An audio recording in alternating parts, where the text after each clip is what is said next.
And they call this the kids' room. Is that what they're? Who does call It's because of the movie. And we just call it. That's what theme. I think it was one of your lines. Whose line was it? Your kids' table. Stuff. Michael, anytime you're ready. But yeah, and yeah, I know. And you were in the first movie.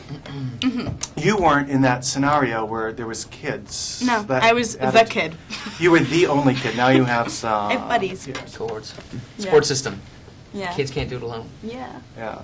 When did? Well, we got 3. I know how you started on board with this, but when did you come on? I had a small part in the first film, and it was basically filming in Toronto, which is where I live, and just did the audition process. I auditioned probably 5 times for the part. Finally got it. Yeah. Not even expecting that if there was a sequel, I'd be involved, and I was, and it was exciting. So that's up to date. That's how I got involved. Is this similar for you? Yeah, I wasn't involved in the first one. I just auditioned for it. They wanted to expand the pyro character, so they had a little fire and ice dynamic going on, because who doesn't like that? You know what I mean? So I went in and auditioned. They were only allowed to release 2 lines from the original script for the audition. So my entire audition consisted of 2 lines that they broke off for me. Which ones? It was one where they in the movie? I'm blowing up cop cars, yeah, and it's when I say something like I'm a dangerous mutant or something like that. Oh, I just watched that clip. You say, I know what I said. It's in the clip reel, too, yeah. so it's good to talk about. I forgot what you said, too. I know exactly what I said. So do I. You just don't want to say. Don't want to go exactly there. But anyway, so they gave me these 2 lines, and I had to improv the rest of the scene of 8 cop cars and assorted chaos going on around me and guns firing off, and created all in an office that was about as big as 2 of these chairs together. So that's how I came on board. You know, speaking of lines, I like one of the lines. It's not your line, but it's your story. Ian McKellen and Rebecca make fun of your hair. Hairline? I think that's funny. I don't know. It's so simple, but it just.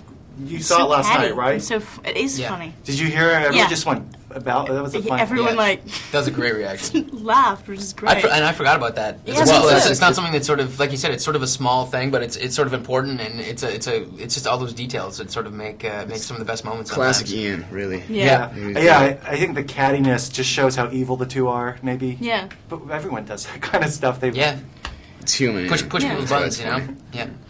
So now to get people familiar with your character again, how does your character change this time around? How does she grow, or does she grow? Oh, last time she was really quiet and withdrawn and was the damsel in distress, which kind of limits her possibilities of what she actually gets to do in the movie, because I was in handcuffs for 98% of it.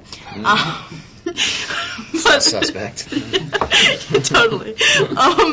No, but she's part of the team, and she has a family now. A new and kind of funny family, but because we're a little bit of an odd bunch. But she fits in somewhere at last, and so she can be more mature and more sort of confident and stuff. She's great.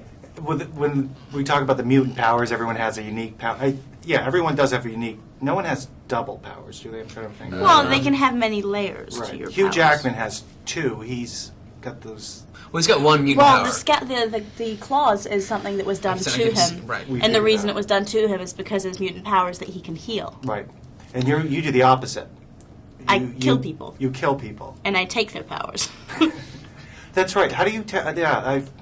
I get confused. There's so many characters. I'm trying to keep them all straight and all that. But we already talked about your character a little bit. But that's a cool character to be able to. It's the action. A lot of action sequences come out of that. Yeah. We have one big action sequence, and a small one up at the top of the movie. Yeah, there was a little interchange. Yeah.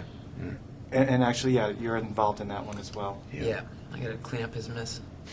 Now, since we have you all in the room together, how do you relate to each other? I know how, but just for our audience, how do you all relate to each other in the movie? You're like a little clan. You're dating, and you're a friend. Mm-hmm. Yeah, essentially, we're sort of together, and we're a group at the school.